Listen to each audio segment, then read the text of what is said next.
Quite often, in old tales and stories, we hear about the brave young hero setting out on a quest to win the hand of a fair maiden.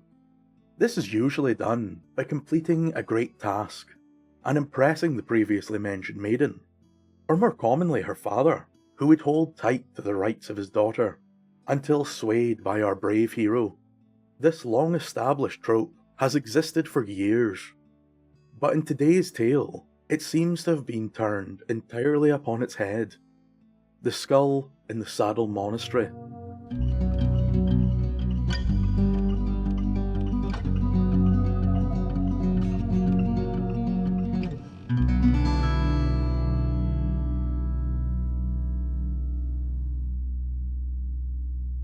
Many years ago, in the land of Kintyre, there lived a very prosperous farmer. He had done so well for himself that he now lived in a great manor house. There he would oversee his lands and instruct the many labourers on the finer points of agriculture. For some time now, the farmer and his family had enjoyed the relaxed lifestyle that wealth can bring. Yet as always, power and fortune corrupt. The farmer began to see himself as above the common farmhand or labourer, as if he and his family were a class above the local people. So it will come as no surprise that when this man found that his son had fallen deeply in love with a serving girl, he was furious. Instantly, he dismissed the girl and scolded his son, but this would not keep the lovers apart. The enraged farmer planned and schemed for months, trying to finally separate the pair and put an end to this horrible blot on the family name. But all the contrivances and conspiracies came to naught. The son and the servant girl would not be split. And so it happened that on one cold winter's night, when the howling tempest raged outside, battering the doors and windows with snow and hail, the most devious plan of all came to the farmer. He thought of the old human skull which lay seated in the old Saddle Monastery. The skull was an icon of morality and had existed in its conspicuous place within the monastery since time immemorial. It was believed that the artifact was placed there to remind the congregation that death always hovered above their heads and was the one truly inevitable factor of life. No one knew who the skull belonged to, or who placed it in the monastery. Both of these facts were long lost to time. But the monastery is a truly ancient building, and it was said that that very site and the skull were protected by powerful forces. It was thought by the locals that the skull was a sacred item, and to move or interfere with this artifact would focus upon you the evil eye, and bring dark, ominous consequences. Now, it was the farmer's plan to make a proposition to the girl, which he believed no amount of love for his son would cause her to truly entertain this sacrilegious task. That cold evening, the farmer called a gathering of the family and demanded the presence of the servant girl, telling his son that he was willing to discuss their union. As the pair stood before the man in the comfortable heat of a well-stoked flame, the farmer called, "If before the day breaks you bring me the ancient skull from Saddle Monastery, then you shall have my son for a husband." There was no moment spared, and to the farmer's sheer disbelief, the young woman headed to the door and made ready for traversing the hideous storm. Drawing her thick plaid around her and over her head, she opened the door and stepped out into the snow-covered wilderness, instantly buffeted by the icy winds. The haunting memories of ghostly rumours came to her as she approached the old burial grounds surrounding the monastery. Great slabs of stone encircled her in the eerie darkness as she moved through the snow-covered tombs towards the ominously open door of the monastery. At times, the young woman feared that this task was too much and that she truly might not have the bravery or the conviction to complete it. But nonetheless, she trudged through the deep snows of the God's Acre. Suddenly her heart sank as she approached the door.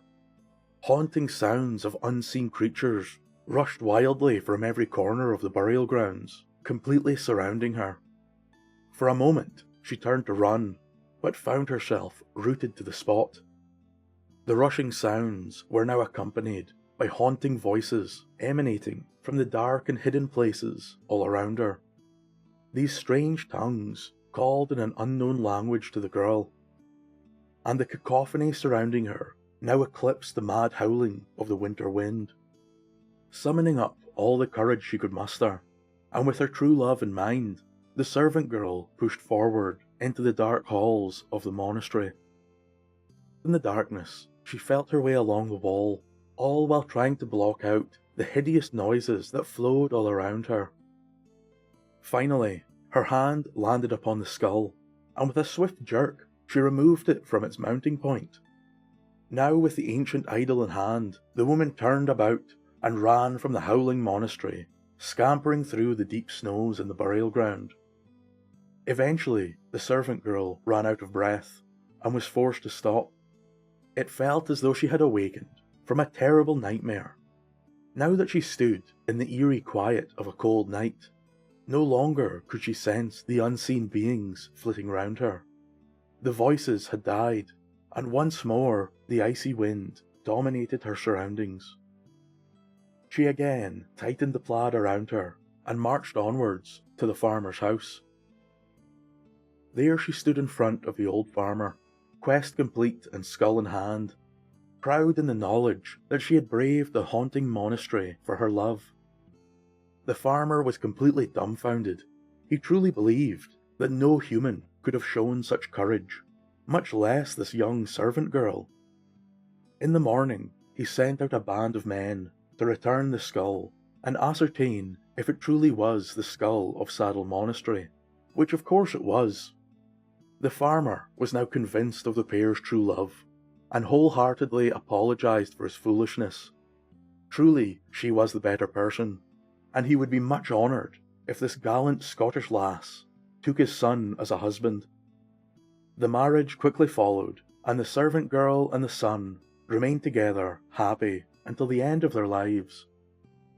Thank you for listening, and a very special thank you to all my patrons for helping me keep these tales alive.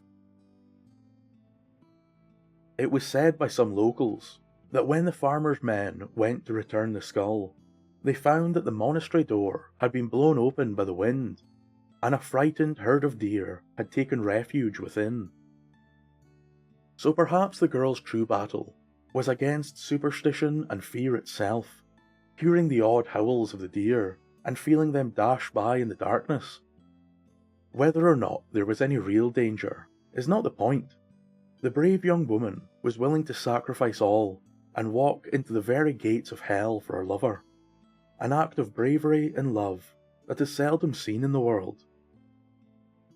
Now, it is very true that the monastery of Saddell is quite old, with most sources claiming that it was built in 1163, but was a possible site of pagan worship far earlier.